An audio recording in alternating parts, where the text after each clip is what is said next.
تو معلوم ہوتا ہے کہ آپ علیہ الصلاۃ والسلام نے احادیث کے اندر اللہ تبارک و تعالی نے قرآن کریم کے اندر نماز کے بعد میں زکوٰۃ کا حکم اور زکوٰۃ کے مرتبے کو بیان کیا ہے۔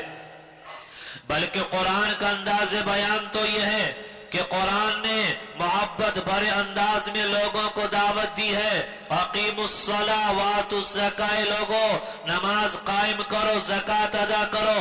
لیکن بعض لوگ وہ ہوتے ہیں جو سمجھانے سے سمجھ لیتے ہیں، بعض لوگ وہ ہوتے ہیں کہ محبت کی زبان ان کو سمجھ نہیں آتی، تو اللہ تبارک و تعالی نے ان لوگوں کے لیے بڑی سخت زبان کو استعمال کیا اور فرمایا والذین یکنزون الذهب والفضة ولا ينفقونها فی سبیل اللہ، کہ وہ لوگ جو سونا چاندی اور مال و دولت جمع کر کے رکھتے ہیں اپنے اموال کی زکوٰۃ نہیں نکالتے، فرمایا فبشرہم بعذاب علیم، کہ ان لوگوں کو دردناک عذاب کی خوشخبری سنا دیجئے۔ اللہ نے قرآن کے اندر فرمایا یوم یحمى علیہا فی نار جہنم فتکوی بہا جباہہم وجنوبہم وظہورہم، کہ کل قیامت کا دن ہوگا، ان کے اموال کو، ان کے سونے اور چاندی کو وہ جہنم کی آگ میں تپایا جائے گا،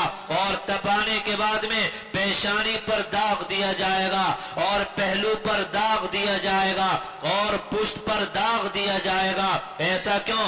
علماء مفسرین نے لکھا ہے کہ اگر کوئی غریب آدمی وہ سوال کرنے کے لیے آتا ہے تو زکوٰۃ دینے والا جو صاحب نصاب ہے سب سے پہلے اس کی پیشانی پر بل آتا ہے، اس وجہ سے پیشانی کو داغا جائے گا۔ جب وہ دینا نہیں چاہتا تو دائیں جاتا ہے یا بائیں طرف جاتا ہے، اسے پہلو کو داغا جائے گا۔ اگر مانگنے والا پھر بھی پیچھا نہ چھوڑے، وہ پشت پھرا کر جانے لگتا ہے، اس وجہ سے اس کی پشت کو بھی داغا جائے گا۔ گویا کہ اللہ نے قرآن کے اندر صاف طور پر یہ اعلان کیا ہے کہ جو اپنے اموال کی زکوٰۃ ادا نہ کرے، کل قیامت کے میدان میں اس سونے اور چاندی کو، اس زیورات کو، اس مال و دولت کو وہ جہنم کی آگ میں تپایا جائے گا، اور تپانے کے بعد میں ان کی پیشانی کو اور ان کے پہلو کو اور ان کے پشت کو ان سے داغ دیا جائے گا۔ حدیث پاک کے اندر تو نبی علیہ السلام نے فرمایا کہ وہ اموال جس کی زکوٰۃ ادا نہیں کی جائے گی وہ ایک گنجا سانپ بن جائے گا۔ گنجا سانپ اس لیے کہا گیا کیونکہ جو سانپ گنجا ہوتا ہے وہ بڑا زہریلا ہوتا ہے، فرمایا وہ اس کے پیچھے بھاگے گا اور اس کو پکڑے گا، اس کے جبڑے کو پکڑ کر کھینچے گا اور کہے گا انا کنزو کا، میں تیرا خزانہ ہوں، انا مالو کا، میں تیرا وہ مال ہوں جس کی تو زکوٰۃ ادا نہیں کیا کرتا تھا۔ آج میرے بھائیوں، آج امت کے اوپر جو حالات ہیں، جو پریشانیاں ہیں، آج ہر کوئی مسلمان یہ شکوہ اور شکایت کرتا ہے کہ کاروبار میں برکت نہیں ہے، پریشانیاں ہیں، پیسہ آتا دکھائی دے رہا ہے، کہاں جا رہا ہے کچھ پتہ نہیں چل رہا ہے۔ اس کی اصل وجہ یہ ہے کہ آج امت نے اس فریضے کو بالکل ترک کر دیا ہے، اور اس فریضے کو آج امت نے بالکل چھوڑ دیا ہے۔ یاد رکھنا، آج مسلمان سمجھتا ہے کہ زکوٰۃ اگر دے دیا تو ثواب ہے، آپ نے زکوٰۃ نہ دی تو کوئی گناہ نہیں۔ یاد رکھنا مسلمانوں، جو زکوٰۃ ادا نہ کرے وہ فاسق ہے، جو زکوٰۃ کی فرضیت کا انکار کرے وہ کافر ہو جاتا ہے۔ جیسے اللہ تعالیٰ نے نماز کو فرض کیا ہے، اسی طرح ہر صاحب نصاب پر اللہ تبارک و تعالیٰ نے زکوٰۃ کو بھی فرض کیا ہے۔ آج زکوٰۃ کی ادائیگی کا ہم لوگوں کے یہاں کوئی اہتمام نہیں ہے۔ کوئی مدرسے والا آ گیا، کوئی غریب آ گیا، مرضی میں آیا دے دیا، نہیں آیا نہ دیا، جتنا چلا گیا کافی ہے، جو باقی رہ گیا اس کو ہم نے چھوڑ دیا، یعنی حساب لگا کر اپنے اموال کی زکوٰۃ نہیں دی جا رہی ہے۔ اسی وجہ سے ہم لوگ کاروباری نقصانات کے اندر مبتلا ہیں۔ یہ زکوٰۃ ہے کیا؟ یہ زکوٰۃ عربی زبان کا لفظ ہے۔ زکوٰۃ کے ایک معنی آتے ہیں پاکیزگی کے۔ اس سے معلوم ہوا کہ جو زکوٰۃ ادا کرے گا اس کا مال پاکیزہ ہو جائے گا۔